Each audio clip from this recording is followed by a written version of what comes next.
नमस्कार दोस्तों, आप सभी का मेगा टेक चैनल में बहुत बहुत स्वागत है। दोस्तों, आपके दिमाग में एक सवाल जरूर आया होगा, जब भारत सरकार के पास अपने नोट छापने की मशीन है, सरकार अनलिमिटेड पैसे क्यों नहीं छापती है? सरकार खूब सारे नोट छापकर सबको अमीर क्यों नहीं बना देती है? इससे देश की गरीबी मिट जाएगी, ना कोई बेरोजगारी रहेगी, ना कोई भूखे पेट सोएगा, ना ही कोई भीख मांगेगा। लेकिन सरकार ऐसा क्यों नहीं करती है? दोस्तों, इस सवाल का जवाब जानने से पहले हमें फॉर्मूले को समझना होगा, और फॉर्मूला ये है कि किसी भी देश में बनने वाली गुड्स एंड सर्विस यानी सामान और सेवा की कीमत उस देश की करेंसी के बराबर होती है। यानी किसी भी देश में जो सामान की कीमत होती है वो उस देश की करेंसी के बराबर होती है। चलिए इस बात को हम एक उदाहरण से समझ लेते हैं। मान लीजिए सरकार ने खूब सारे पैसे छाप दिए हैं और सबके पास अब लाखों करोड़ों रुपए आ गए हैं। अब आप मार्केट में एक साबुन सोप खरीदने जाएंगे जिसकी कीमत पहले 50 रुपये थी, तो अब वो दुकानदार उस साबुन सोप को 50 रुपए में क्यों देगा? जहाँ वो उस पर पहले 5 रुपए बचा रहा था, अब उसे उसी साबुन सोप पर 5 रुपए बचाकर क्या फायदा होगा? क्योंकि दुकानदार के पास अब तो लाखों करोड़ों रुपए आ गए हैं, तो इसलिए वो दुकानदार उस साबुन सोप की कीमत कई गुना बढ़ा देगा। और इसी तरह कच्चे माल से लेकर तैयार माल तक सभी चीजों की कीमत बढ़ेगी और देश में महंगाई आसमान छूने लगेगी। दोस्तों, क्या आप जानते हैं, जब सरकार ढेर सारे नोट छापने लगेगी तो अमीर भी गरीब हो जाएंगे। जी हाँ,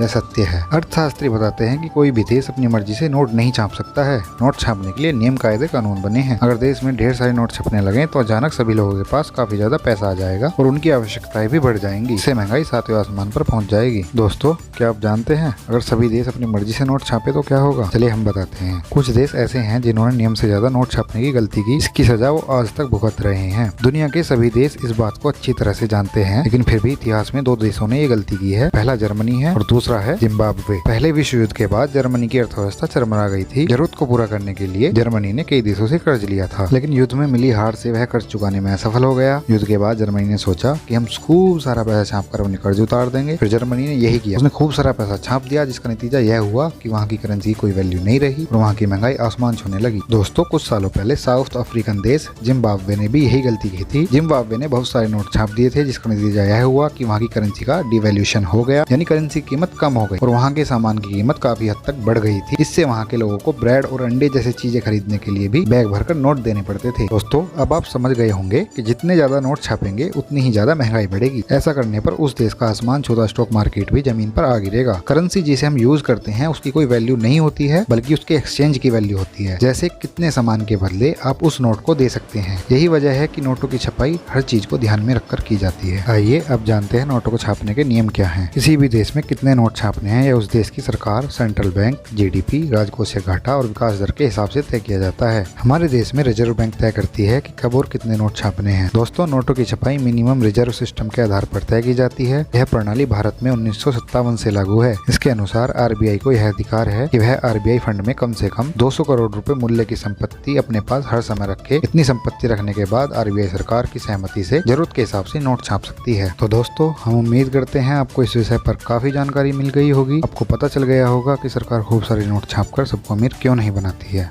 नेक्स्ट वीडियो में हम आपको करेंसी के इतिहास और बनाने की कंप्लीट प्रोसेस बताएंगे। उस वीडियो को भी जरूर देखें। दोस्तों, हम उम्मीद करते हैं कि हमारा ये वीडियो आपको पसंद आया होगा। तो इस वीडियो को लाइक कीजिए, शेयर कीजिए, चैनल को सब्सक्राइब कीजिए और हमारे लेटेस्ट वीडियोस देखने के लिए बेल आइकन को प्रेस करना बिल्कुल ना भूलें। वीडियोस को देखने के लिए आपका बहुत सारा शुक्रिया। मिलते हैं नेक्स्ट वीडियो में। धन्यवाद।